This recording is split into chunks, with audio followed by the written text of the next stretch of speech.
Vienna. March 14, 2019. 14:47 hours.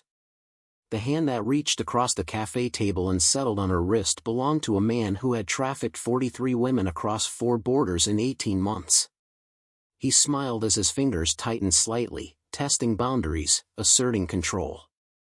Irma Anderson felt her pulse remain steady at 62 beats per minute, exactly where she'd trained it to stay.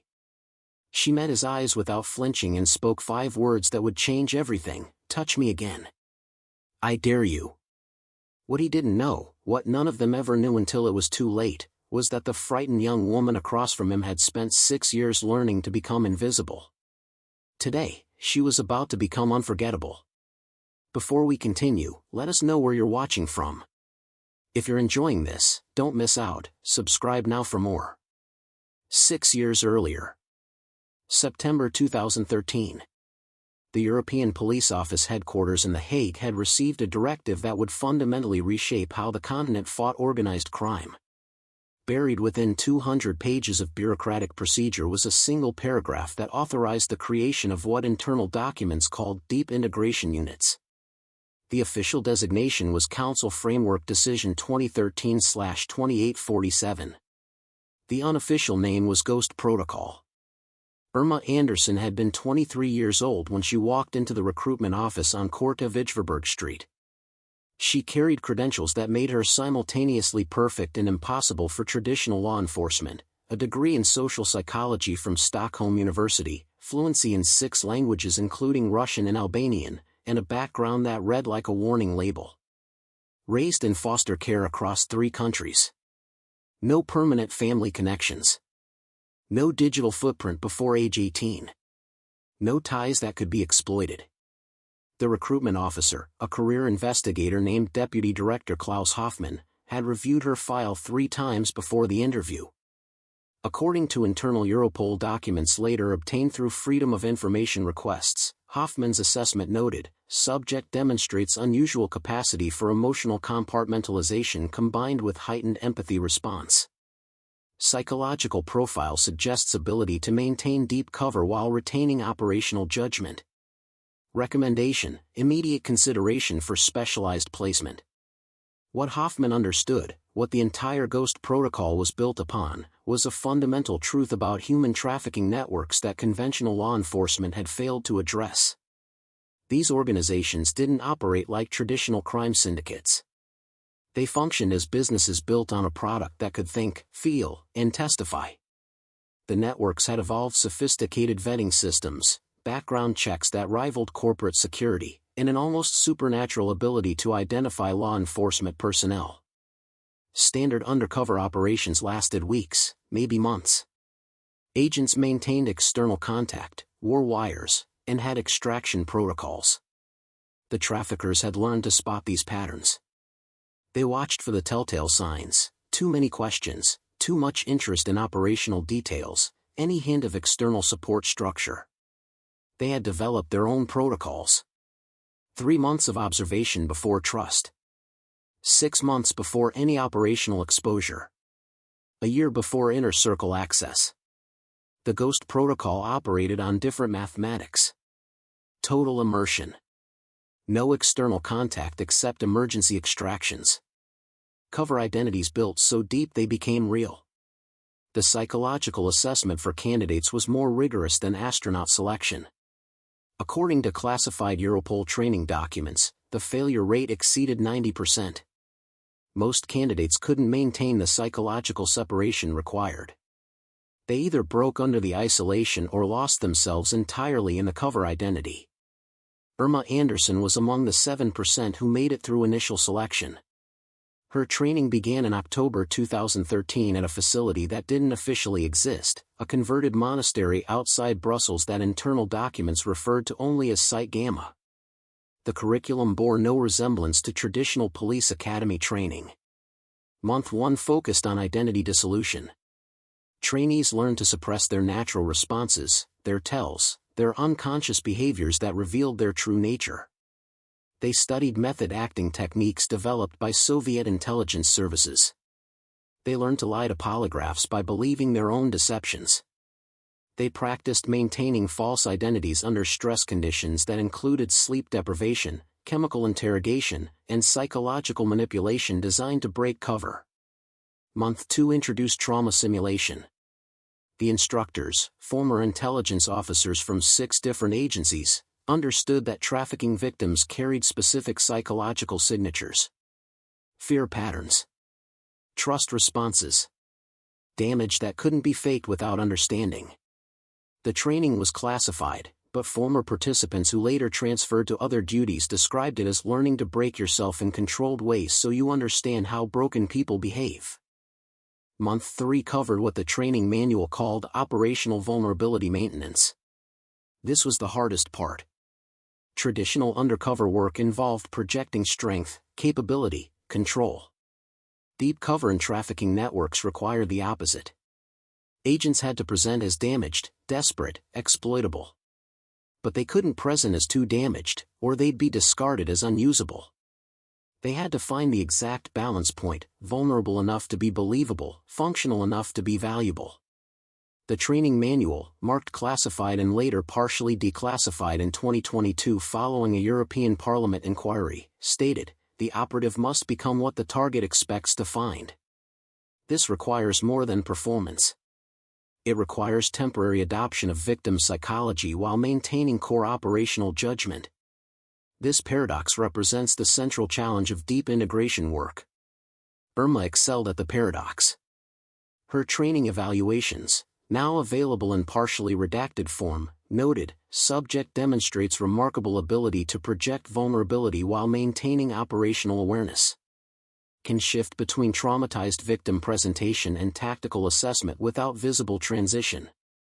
Handlers should note, subject may be too effective at identity adoption. Recommend enhanced psychological monitoring during operational deployment. The warning went unheeded. By January 2014, Irma had graduated to operational preparation. This phase involved building her cover identity so thoroughly it could withstand years of scrutiny. She became Irma Anderson, note the Swedish double S, originally from Malmö, age 24, with a documented history of addiction, abusive relationships, and economic desperation. The identity wasn't created from nothing. It was built on fragments of real people, composite characters drawn from hundreds of trafficking victim testimonies.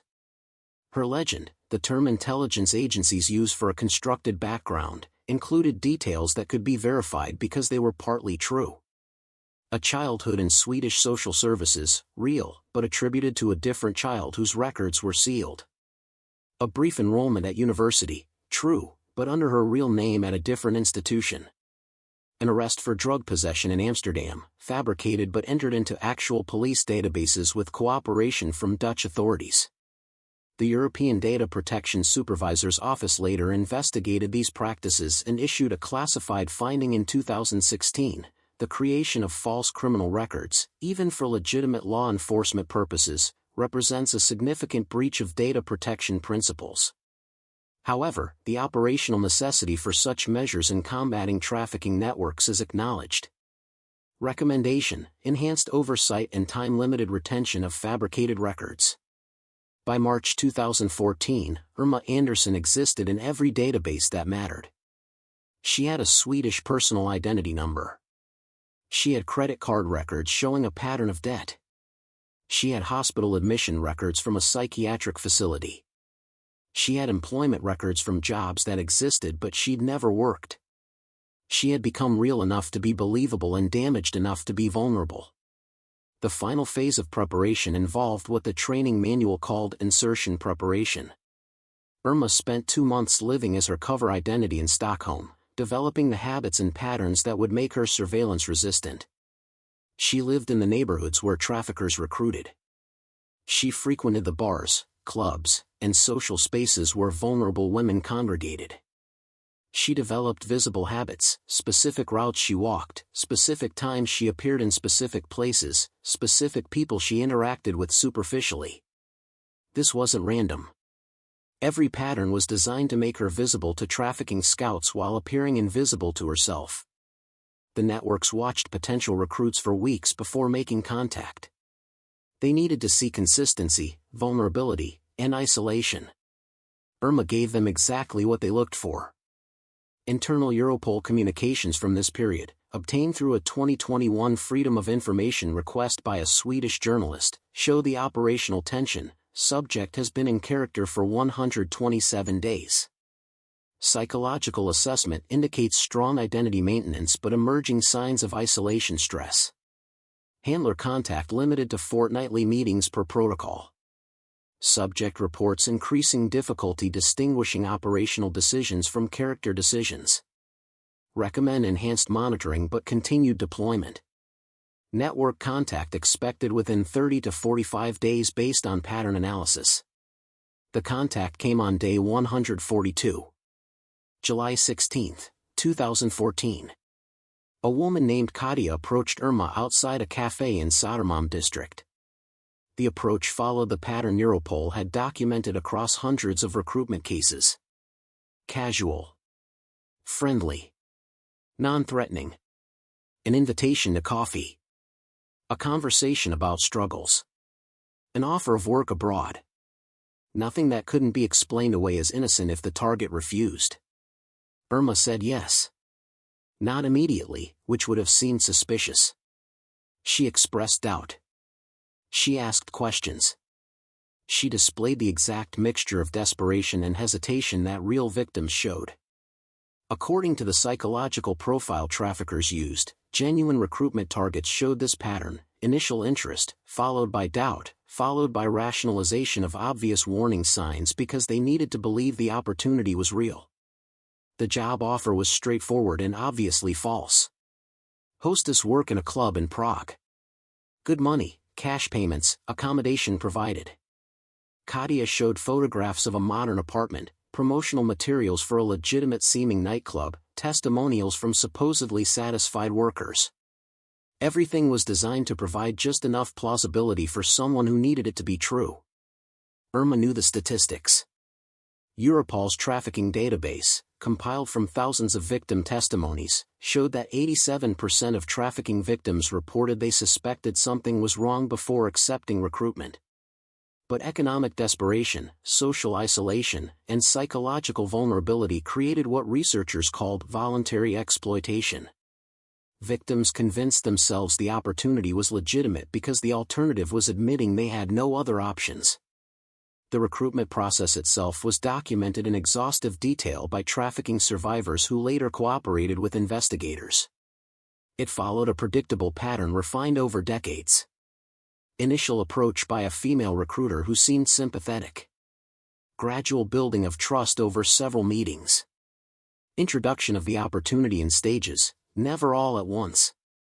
Creation of artificial time pressure, the position needs to be filled quickly. Isolation from outside perspective, don't tell anyone, these opportunities are competitive. Katia followed the script perfectly. Over 2 weeks and 5 meetings, she built a relationship with Irma. She shared her own fabricated story of working abroad successfully. She introduced gradually escalating details about the job. She created urgency by mentioning other candidates. She isolated Irma by suggesting her friends and family wouldn't understand the opportunity. Europol surveillance teams, operating at a distance per ghost protocol requirements, documented every meeting. The after-action reports from this period, now partially declassified, reveal the operational complexity. Teams had to maintain surveillance without being detected by counter-surveillance that trafficking networks routinely employed. They had to document recruitment without intervening, even as they watched a seemingly vulnerable woman being recruited into exploitation. One surveillance report from July 28, 2014, noted, subject met with recruiter, designated target Alpha 1, for 147 minutes at café location. Subject displayed textbook victim vulnerability indicators, isolation, economic desperation, willingness to rationalize obvious inconsistencies in recruiter narrative. Subject performance remains convincing. No indication target suspects operative status. Surveillance team maintains position. No intervention required per ghost protocol parameters. The parameters were clear but difficult. Unless the operative signaled emergency extraction, which required using a specific phrase in a monitored phone call, operational control could not intervene. The entire effectiveness of deep cover operations depended on the operative being genuinely isolated, genuinely at risk, genuinely indistinguishable from actual victims. On August 3, 2014, Irma traveled to Prague. She paid for her own transport, following the standard recruitment pattern. Traffickers didn't pay victim transportation costs initially because doing so created legal liability. They waited until victims arrived and then imposed debt. The flight was ordinary, budget airline, afternoon departure, no one watching except Europol surveillance teams who documented her departure and alerted Czech authorities of her arrival. Prague Station, a joint operation between Czech National Police and Europol's trafficking task force, picked up surveillance at Václav Havel Airport. The reports describe a textbook trafficking reception. Irma was met by a male associate of the network, driven to an apartment in Prague 10 district, and immediately introduced to the reality of her situation. The apartment wasn't what the photographs had shown. It was a concrete block flat in Strasness, a working-class neighborhood far from tourist areas. 4 other women lived there, all trafficked from different countries: Romania, Bulgaria, Moldova, Ukraine. The conditions weren't immediately terrible, which was part of the psychological control mechanism. The apartment was crowded but not squalid. Food was provided. Violence wasn't immediate. What happened instead was debt imposition. According to victim testimony patterns documented in thousands of trafficking cases, this was the standard control mechanism. Irma was informed she owed money for transportation, documentation, and accommodation. The amount was always calculated to be unpayable, in her case, €12,000. The interest was always usurious, 5% per week. The payment method was always the same: work at the club until the debt was satisfied. The mathematics of exploitation were designed to be inescapable. At 5% weekly interest, €12,000 became €15,000 in 1 month. Working at the club, women could theoretically earn enough to pay down debt, but expenses were constantly added. Fines for rule violations. Charges for food, accommodation, and necessities. Deductions for slow nights. The debt grew faster than earnings, creating permanent obligation. Irma documented everything. Not with recording devices, which would have been discovered during the frequent searches traffickers conducted. Instead, she used the method all Ghost Protocol operatives were trained in: memorization and delayed reporting. She memorized names, faces, locations, timelines, organizational structures. She observed patterns. She noted everything that would later become evidence. The club itself was called Elysium, and it operated in a gray zone that made prosecution difficult. It was technically legal, licensed premises, documented employees, tax payments. But it functioned as a front for exploitation. Women worked as hostesses, encouraging customers to buy overpriced drinks and bottles of champagne. The club kept 90% of these sales. Women kept 10%, minus deductions and debt payments. Some women were forced into prostitution. Others weren't, which created ambiguity that traffickers exploited. In victim testimony in court cases, this variation allowed defense attorneys to argue that women had agency and choice. But the choice was illusory. Women who refused prostitution had their debt extended indefinitely. Women who couldn't earn enough at the club faced escalating pressure. The system was designed to wear down resistance gradually. Irma worked at Elysium for 3 months without seeking extraction. Europol's operational reports from this period document increasing concern. Subject has been embedded for 147 days total, 91 days in exploitation environment. Psychological assessment based on limited contact suggests subject maintaining operational clarity but experiencing expected trauma symptoms from exploitation exposure. Handler advises continued deployment. Subject providing actionable intelligence on network structure but has not yet gained access to organizational leadership. This was the fundamental challenge of deep cover trafficking operations. The networks were structured in cells with deliberate compartmentalization. Street-level recruiters didn't know operational leadership. Club managers didn't know transport coordinators. Document forgers worked through intermediaries. Financial operations were separated from physical operations. To dismantle a trafficking network completely, investigators needed access to leadership, to financial structures, to the decision-makers who ran organizations spanning multiple countries. That access took time, trust, and demonstrated reliability. Irma needed to become valuable to the organization, trusted enough to be moved up the hierarchy. Her opportunity came through language skills.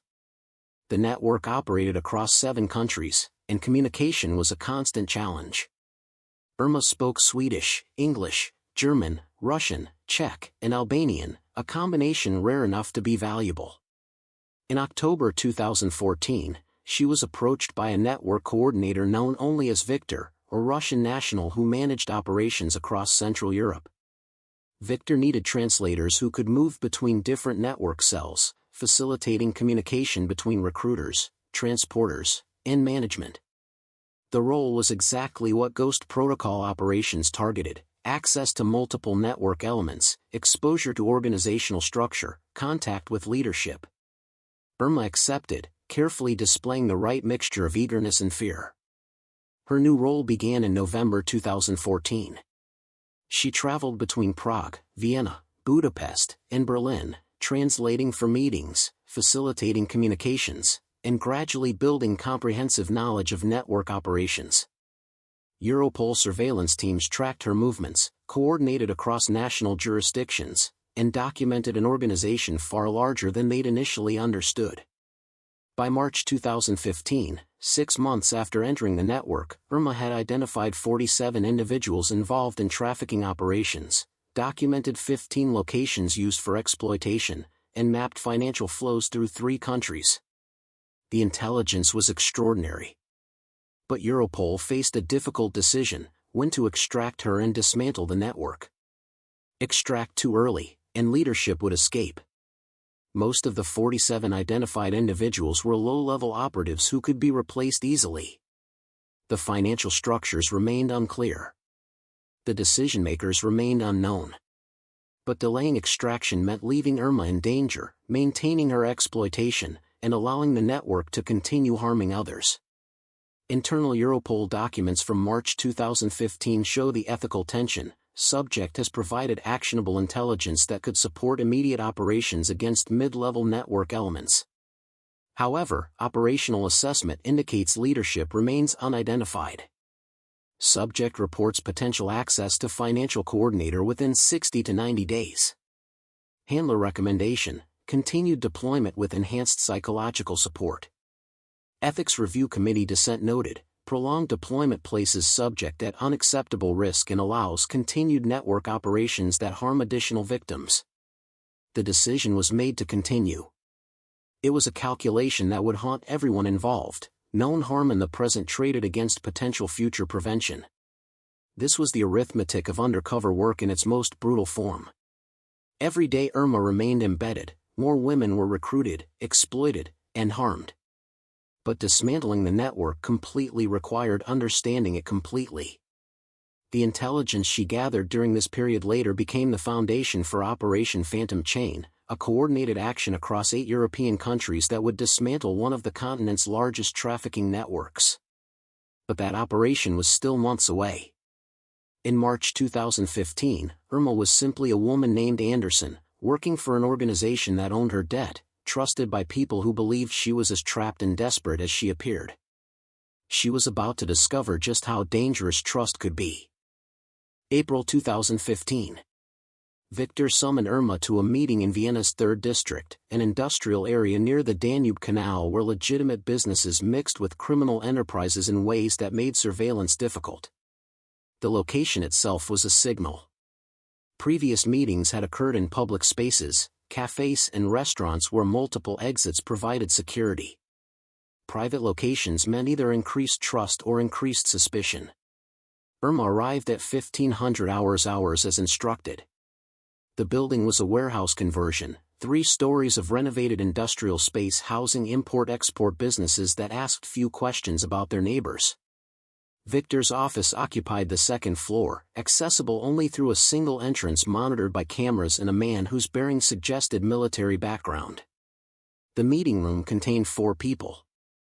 Victor sat behind a desk, his 43 years evident in gray temples and calculation behind polite eyes. Beside him stood a woman Irma had seen once before, introduced only as Natalia, who handled financial operations for the organization. The other 2 men were unfamiliar, positioned near the door in a way that suggested security rather than participation. Victor spoke in Russian, testing Irma's fluency. "You've been useful. Languages are valuable, but trust is more valuable. We need to understand who you are." The moment arrived that every deep-cover operative trained for, the background investigation. Networks had learned to wait months before conducting serious vetting, allowing time for law enforcement infiltrators to make mistakes, to show patterns, to reveal themselves through subtle inconsistencies in their legends. Irma had prepared for this since Stockholm. Her cover identity wasn't a construction, it was a reconstruction. Every element could be verified because every element contained truth wrapped in misdirection. She provided what she'd rehearsed hundreds of times, the story of Irma Anderson, damaged enough to be exploitable, functional enough to be useful. She spoke about childhood in Swedish social services, using details from real case files she'd memorized. She described addiction struggles, drawing from psychological profiles of genuine victims. She explained desperation that led to accepting Kadia's offer, letting shame color her voice in ways that suggested truth through emotional exposure. Natalia asked about family. Irma described absence, a mother who disappeared when she was 7, a father she'd never known, foster placements that never became permanent. Each detail was designed to explain isolation while preventing verification attempts. Dead people couldn't contradict stories. Absent people couldn't be contacted. Victor listened without expression. When Irma finished, he made a phone call in Russian, speaking too quietly for her to hear completely. The conversation lasted 4 minutes. When he hung up, his expression had shifted slightly towards something that might have been satisfaction. "We've confirmed your story. You're who you claim to be." He paused, letting the weight of continued suspicion hover unspoken. "That means we can discuss opportunities. You've proven yourself capable. Languages, discretion, intelligence. These qualities have value beyond translation work." What followed was an offer that Europol's strategic analysts had predicted but hoped wouldn't come. The organization needed someone to coordinate recruitment operations across Scandinavia. Swedish women were particularly valuable in the trafficking economy. EU citizenship meant freedom of movement, Scandinavian appearance matched demand in certain markets, and economic desperation in Nordic countries was increasing due to recession effects. The role would mean returning to Stockholm, not as victim but as perpetrator. Recruiting women into the same exploitation she'd experienced. Building trust with vulnerable people specifically to betray them. Becoming the person she'd spent 6 months pretending to be a victim of. Irma felt something shift inside her chest, a sensation she'd learned to recognize during training, the moment when cover identity and operational reality pressed against each other hard enough to cause psychological friction. She was supposed to maintain separation, to observe exploitation without internalizing it. But the offer meant actively creating victims. Ghost protocol training had addressed this scenario. The manual stated, operatives may be required to participate in criminal activity to maintain cover and achieve operational objectives. Participation must be limited to minimum necessary actions and must not create harm exceeding intelligence value gained. Operative judgment is primary. Extraction is authorized if operative determines participation requirements exceed acceptable moral parameters. The decision was hers. Accept the role and gain access to the complete network structure, identifying recruitment operations across 5 countries and building evidence for comprehensive prosecution. Or refuse and likely trigger suspicion that would end her deployment and potentially endanger her life. She looked at Victor and calculated. 6 months of intelligence gathering had identified 47 network members but not the financial structures or senior leadership. This role offered access to both. The harm caused by her recruitment work would be temporary and documented, creating evidence while allowing eventual victim rescue.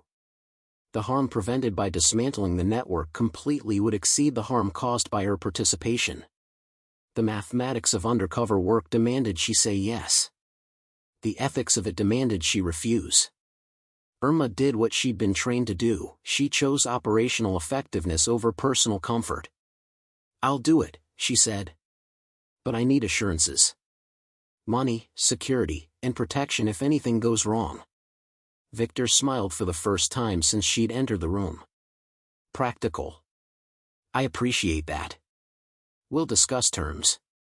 November 2015. 7 months after Vienna.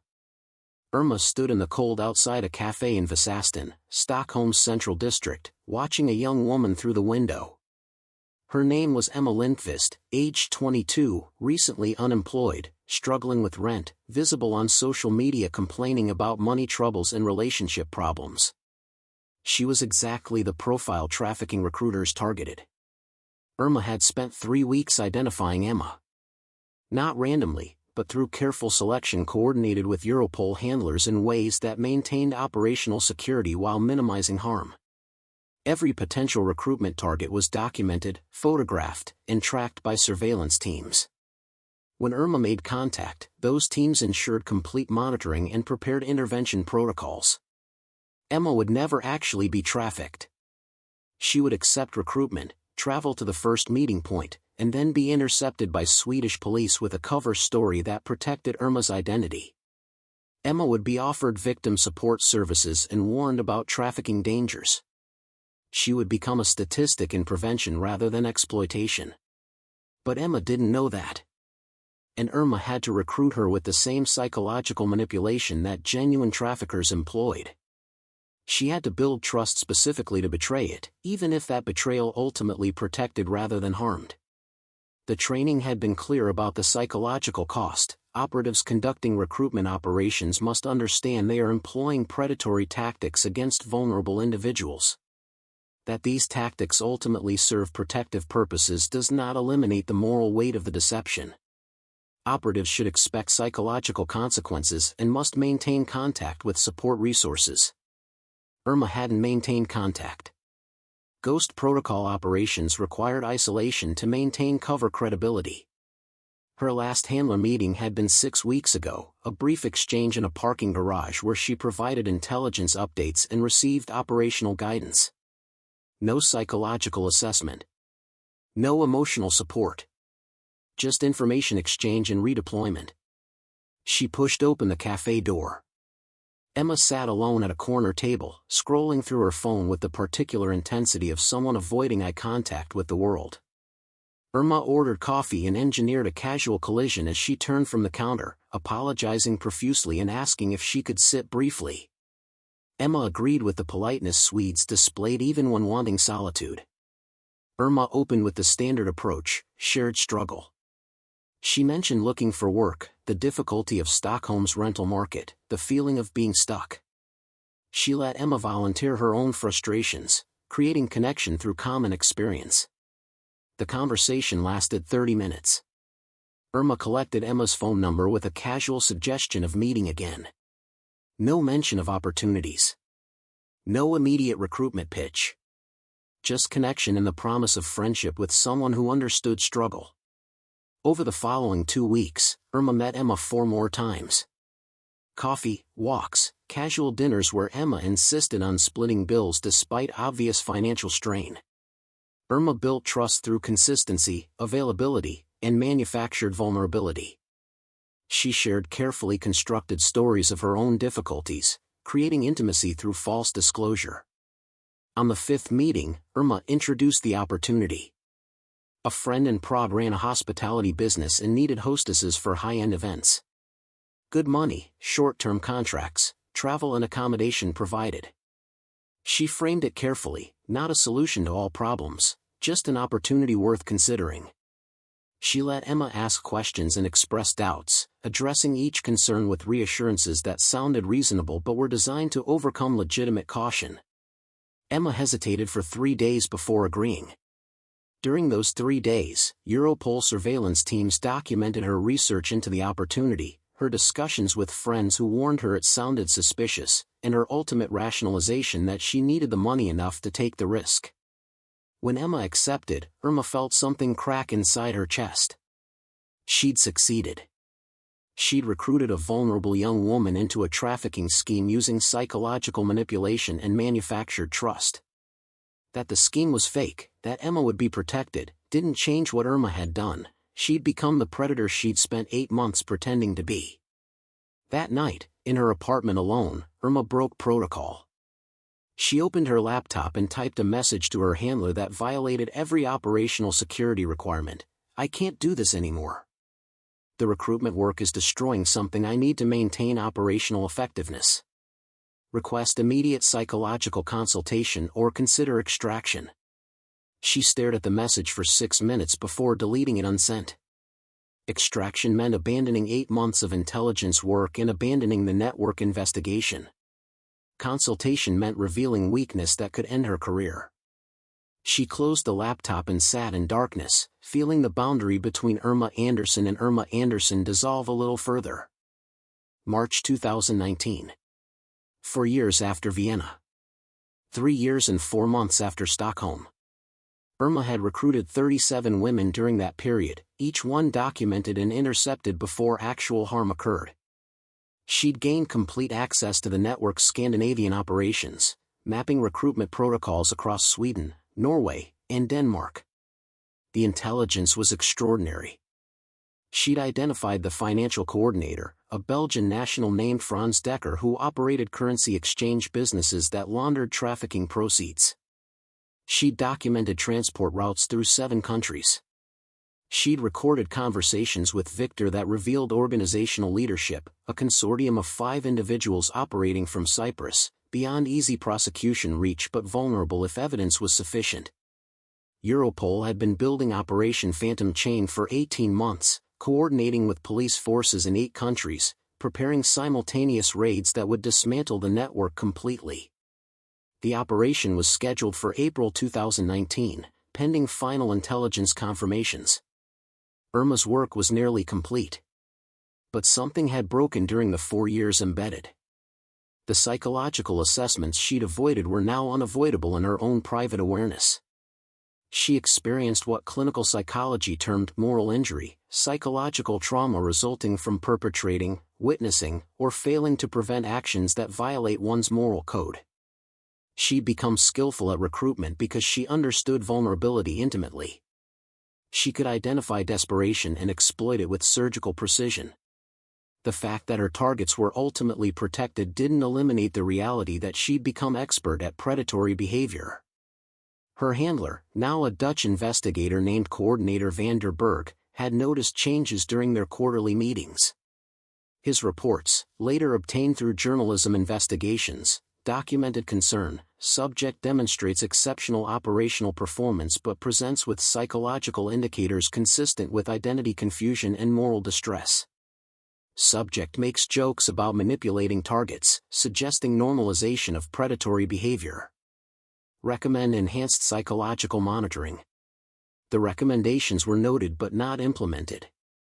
Operation Phantom Chain's success depended on Irma's continued access, and operational necessity outweighed individual welfare. This was the calculation that Ghost Protocol operations always made. Operatives were resources deployed against threats, and resource preservation was secondary to mission completion.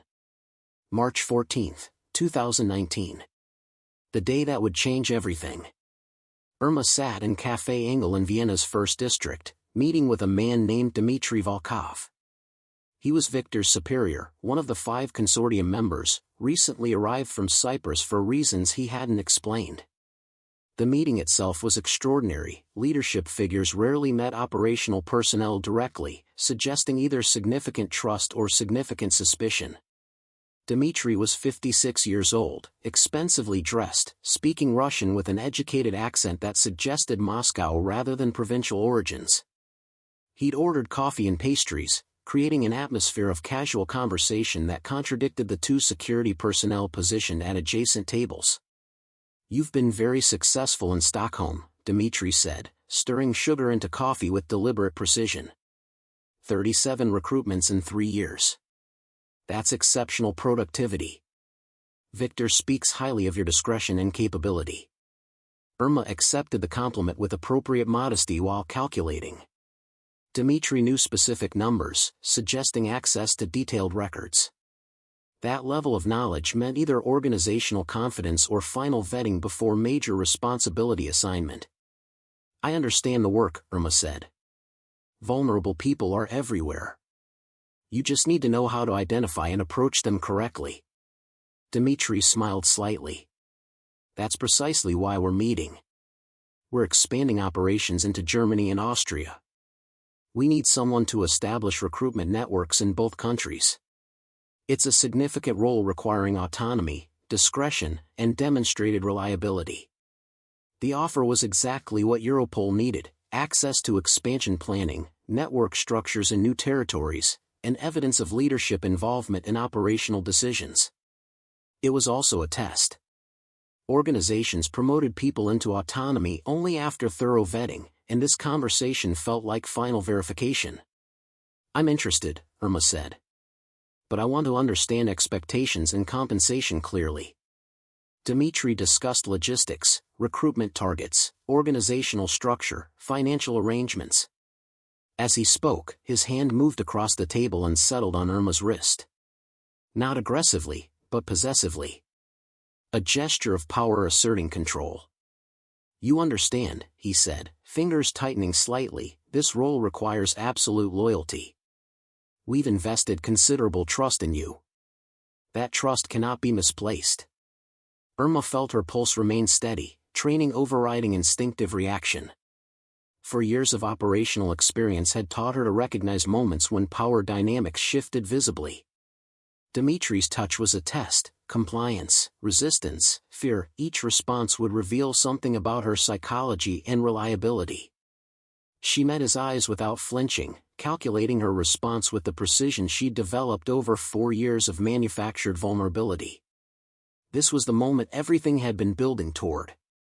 We've invested considerable effort in bringing you this story. If you find it engaging, please consider subscribing to our channel. Your support is greatly appreciated. Now, let's return to the narrative. Dmitri's fingers remained on her wrist, pressure constant, eyes watching for response. Irma understood power dynamics intimately after 4 years embedded in exploitation networks. Submission invited escalation.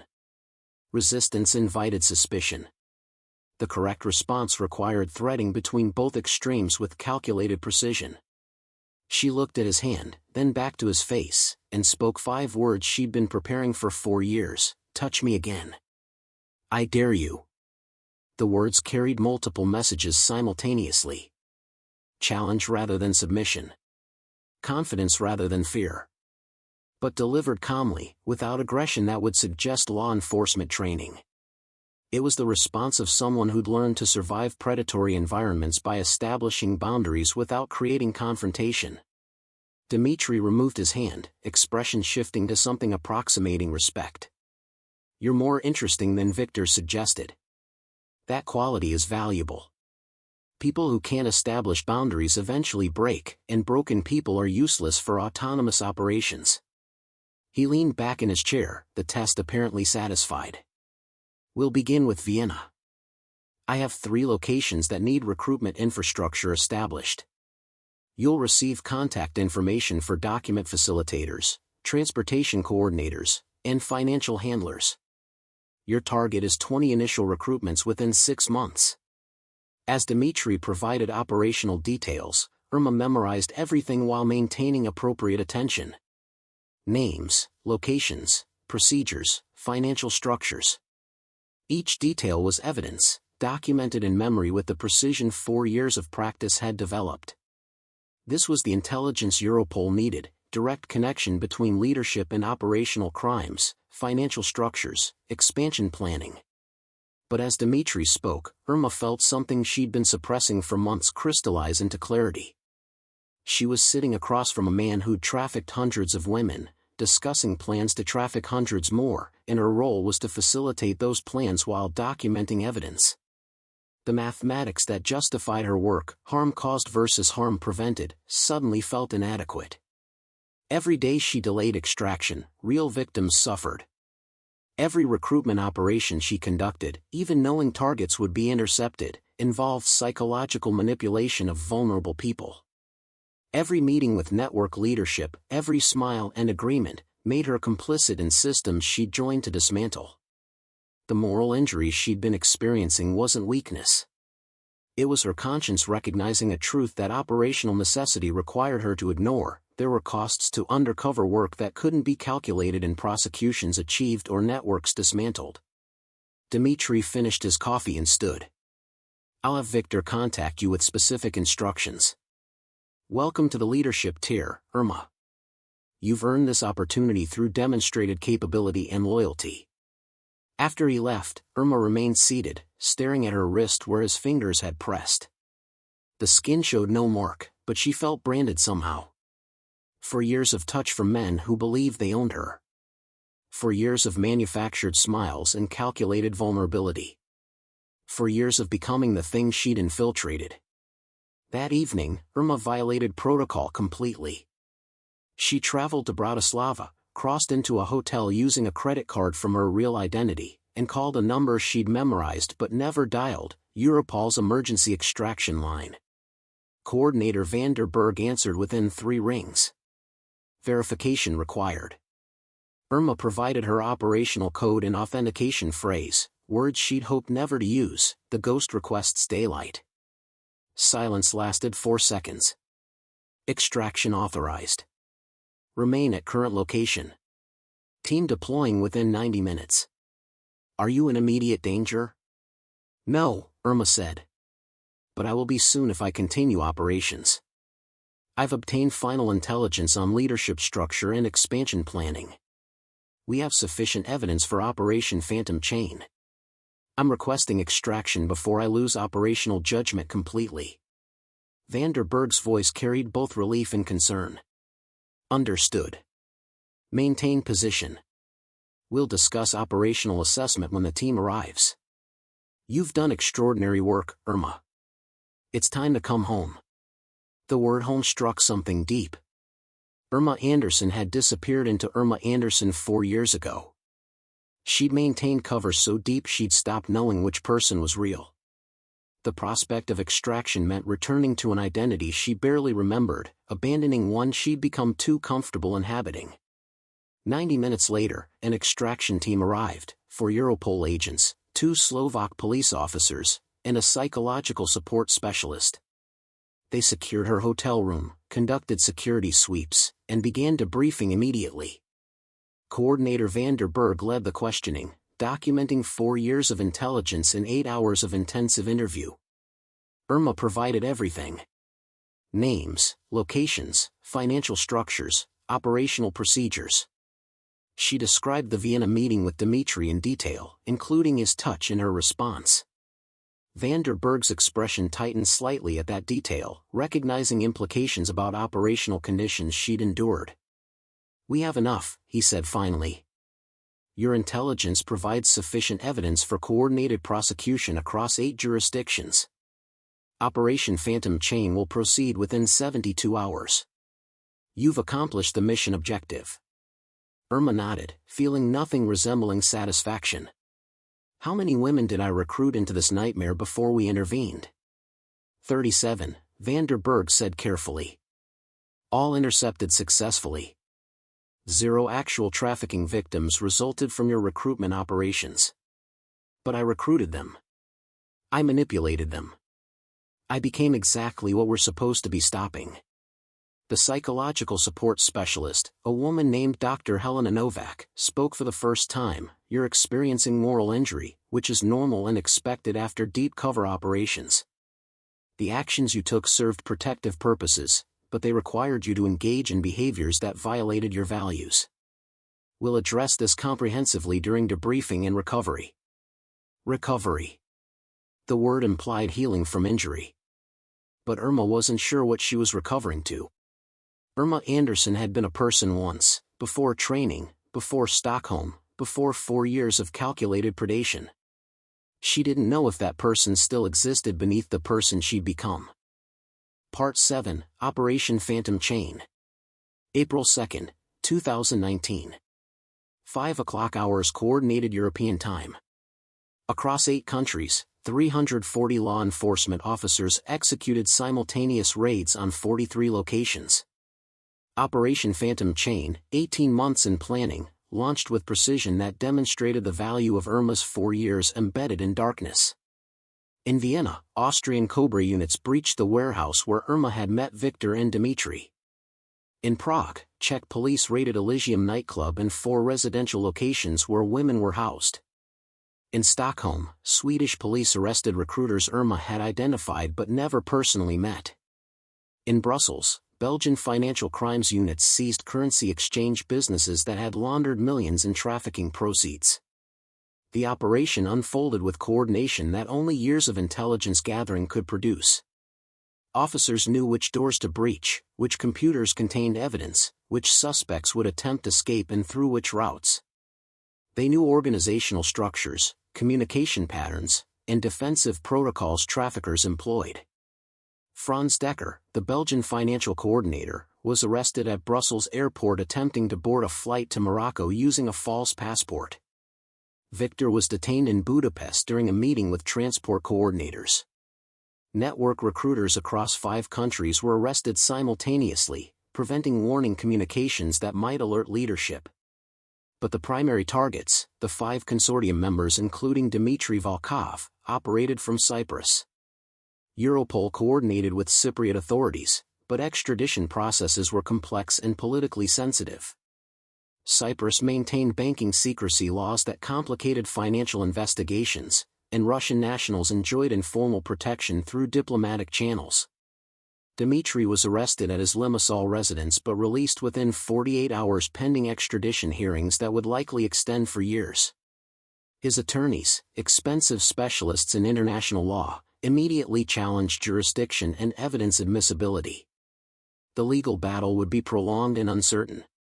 Irma watched operation reports from a debriefing facility outside The Hague, a converted conference center where Europol housed extracted operatives during post-mission processing. Each arrest notification appeared on screens monitored by operational coordinators who'd spent years building the case. 47 individuals detained. 17 locations secured. Financial evidence seized from 12 businesses. The numbers were impressive. But Irma calculated different mathematics. How many victims had suffered during the 4 years required to build comprehensive evidence? How many women had been recruited, exploited, and damaged while she documented organizational structures and waited for sufficient prosecutorial certainty? Coordinator van der Berg entered the monitoring room at 8:30, carrying documentation that represented 4 years of intelligence converted into legal proceedings. We've secured cooperation agreements from 11 arrested individuals.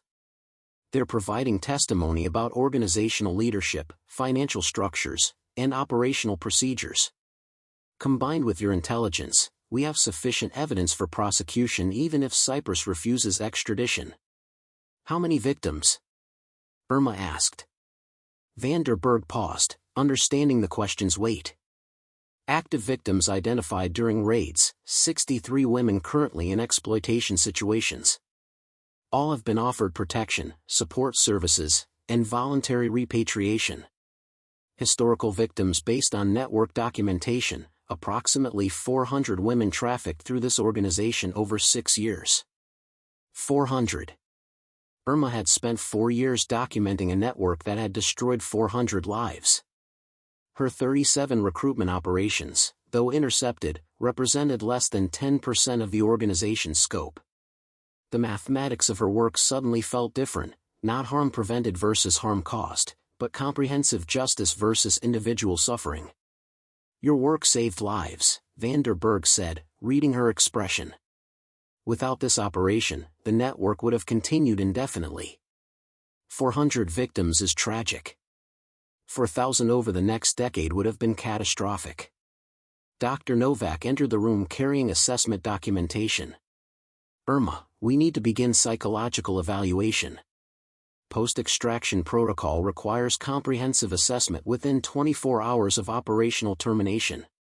The evaluation lasted 6 hours across multiple sessions. Dr. Novak asked about operational experiences, emotional responses, identity confusion, and moral distress. She administered standardized psychological assessments designed to measure trauma, dissociation, and personality changes resulting from deep cover work. The results, documented in classified Europol Psychological Services reports, indicated significant moral injury and moderate identity disruption. Dr. Novak's summary stated, subject demonstrates exceptional operational success achieved through psychological costs that were predictable but inadequately supported during deployment. Subject exhibits signs consistent with prolonged trauma exposure and moral injury from necessary but ethically challenging operational requirements. Recommendation: minimum 6 months intensive therapeutic intervention before consideration of future operational deployment. Irma read the assessment with detachment. The clinical language described her fragmentation accurately. She'd become someone else to survive 4 years undercover, and returning to her original identity felt like attempting to inhabit clothing that no longer fit properly. That evening, she received notification that her testimony would be required for prosecution proceedings across multiple jurisdictions. She would spend the next year providing depositions, appearing in court, and reliving 4 years of operational experience in excruciating legal detail. The work wasn't finished. It had simply transformed from intelligence gathering to evidence presentation. She was no longer Irma Anderson, the recruiter. But she wasn't yet fully Irma Anderson, the investigator. She existed somewhere between identities, haunted by the person she pretended to be and uncertain about the person she was supposed to become. June 2019. Vienna Regional Court. Irma sat in a witness protection booth, separated from the courtroom by one-way glass, providing testimony against Viktor Sokolov. He faced charges of human trafficking, organized crime participation, and document fraud. The prosecution's case relied heavily on Irma's 4 years of documented intelligence. The defense attorney, a polished German specialist in international criminal law, challenged her credibility systematically. Ms. Anderson, you admit to recruiting 37 women into trafficking operations. You built relationships based on deception. You manipulated vulnerable individuals. How can this court trust anything you say when your profession is lying?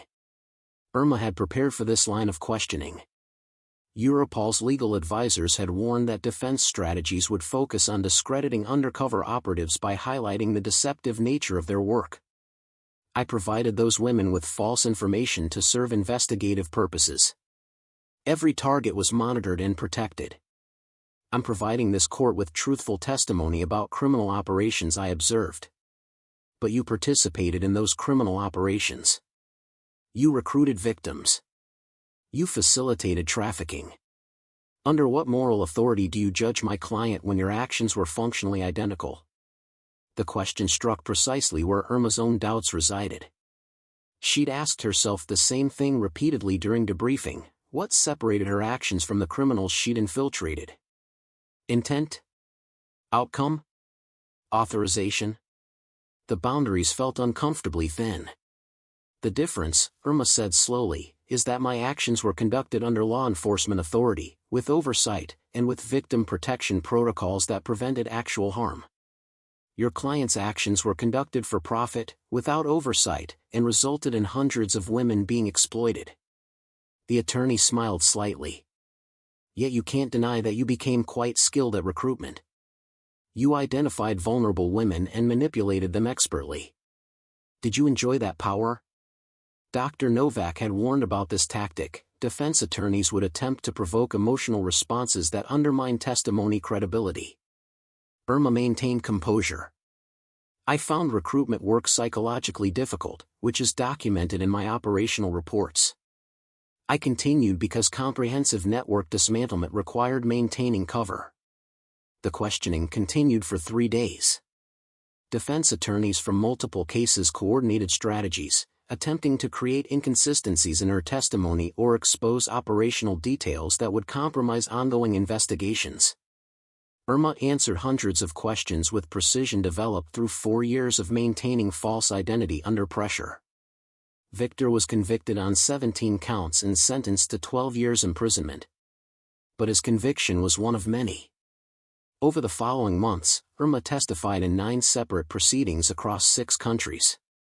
Each trial required her to relive operational experiences, describe exploitation she'd witnessed, and defend investigative methods she'd employed. The psychological toll was documented in Dr. Novak's ongoing assessments. Subject continues experiencing moral injury symptoms exacerbated by repeated testimony requirements. Defense attorney questioning specifically targets areas of ethical ambiguity inherent in deep cover work. Subject's psychological resilience is remarkable but not unlimited.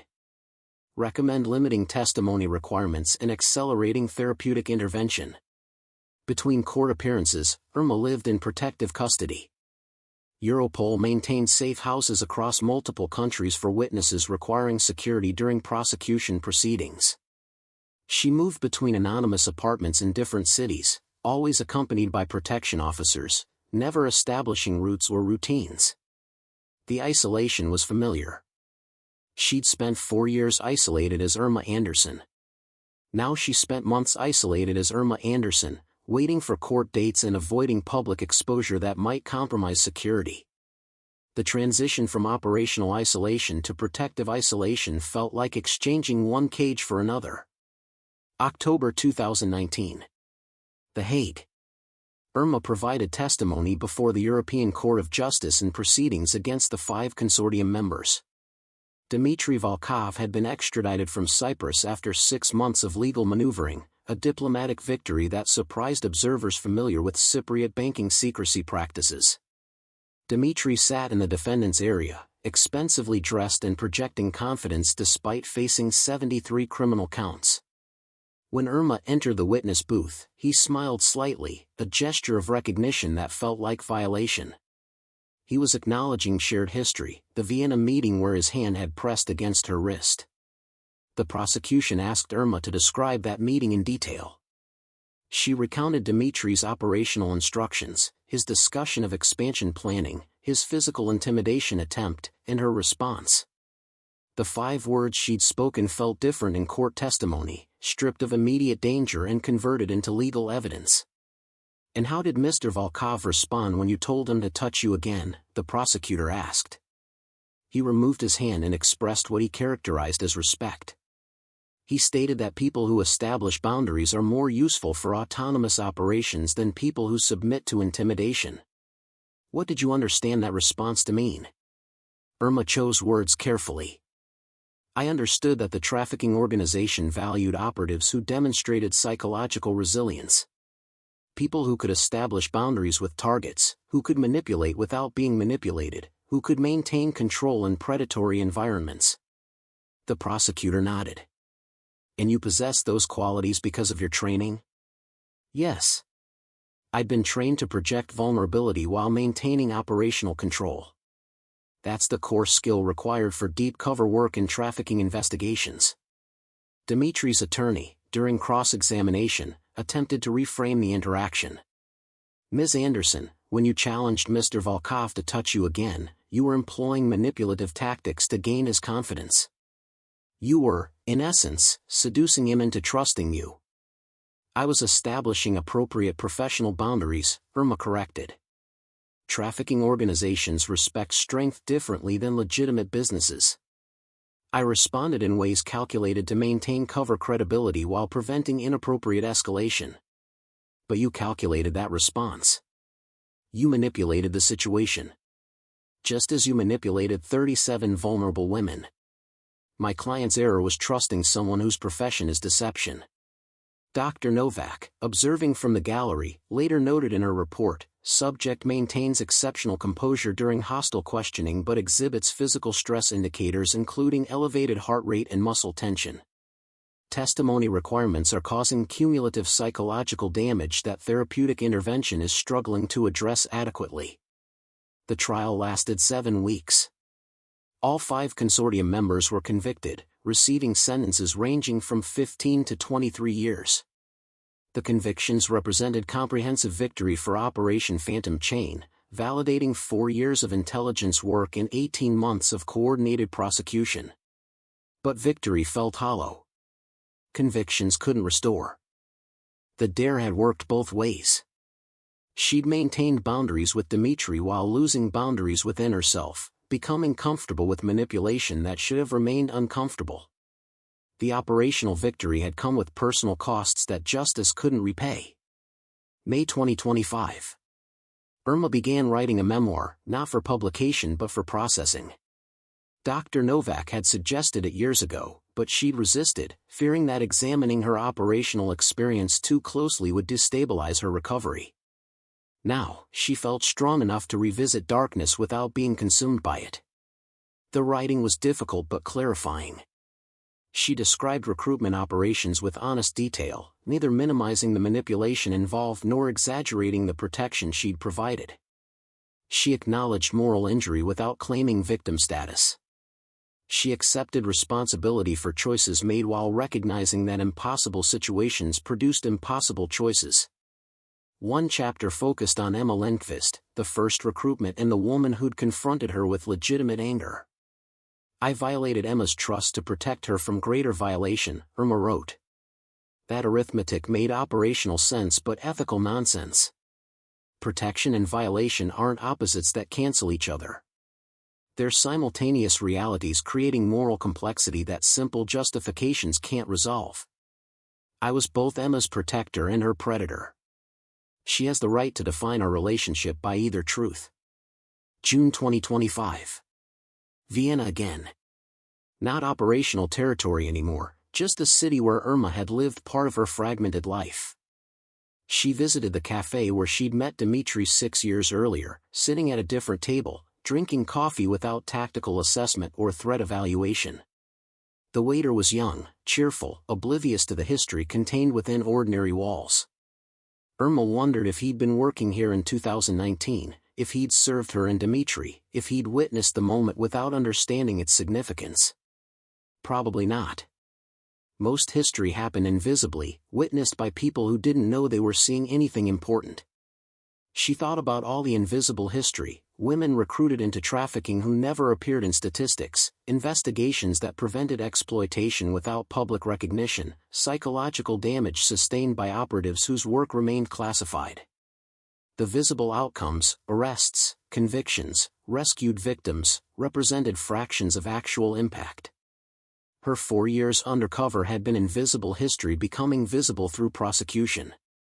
But the complete truth remained invisible, the women she'd recruited who never knew how close they'd come to danger, the psychological boundaries she'd crossed that documentation never captured, the person she'd been who'd died gradually across operational deployment. July 2025. Irma met with a young investigator considering deep cover deployment.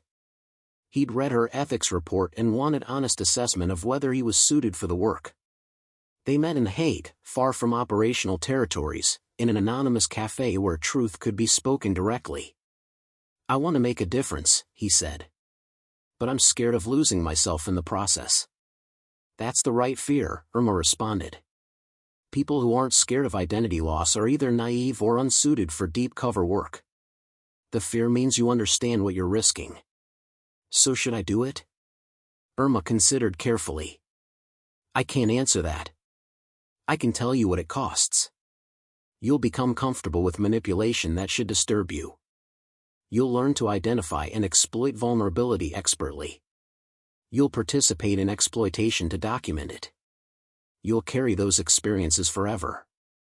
If that trade seems worthwhile for comprehensive network dismantlement, then maybe you're suited for this work. Did it seem worthwhile to you? Some days yes, some days no. I prevented suffering. I also caused it. I stopped a network. I also became skilled at the tactics that network used. The arithmetic never balances cleanly. You just have to decide if you can live with the imbalance. The young investigator thanked her and left to consider. Irma hoped he'd choose differently, but she provided truth rather than discouragement. The decision was his to make and his to live with. August 2025. 12 years after entering Ghost Protocol training, Irma stood in her Utrecht apartment looking at photographs from across her life. Pictures of her at 23, young and idealistic before training. Pictures from her operational deployment existed only in surveillance documentation she'd never seen. Pictures from recovery showed someone trying to smile while carrying invisible weight. The most recent pictures, from the past year, showed something different, not happiness exactly, but acceptance. She'd made peace with being permanently changed. She'd stopped fighting to recover who she'd been and started building from who she'd become. She was Irma Anderson, former Ghost Protocol operative, trafficking survivor advocate, and person who'd learned to manipulate people to protect people. She carried moral injury that therapy managed but never eliminated. She lived with identity complexity that simple narratives couldn't capture. But she was alive. She was functional. She was occasionally peaceful. That was enough. Not victory, not recovery, but survival transformed into something resembling purpose. The weight of what remained was the weight of meaningful work honestly done and honestly survived. The sunny day continued outside her window. Ordinary life proceeded around her transformation. And Irma, for the first time in 12 years, felt genuinely present in it. She would carry her ghosts forever. But today, they walked beside her rather than through her. And that small difference made everything possible. Up next, you've got 2 more standout stories right on your screen. If this one hit the mark, you won't want to pass these up. Just click and check them out. And don't forget to subscribe and turn on the notification bell so you don't miss any upload from us.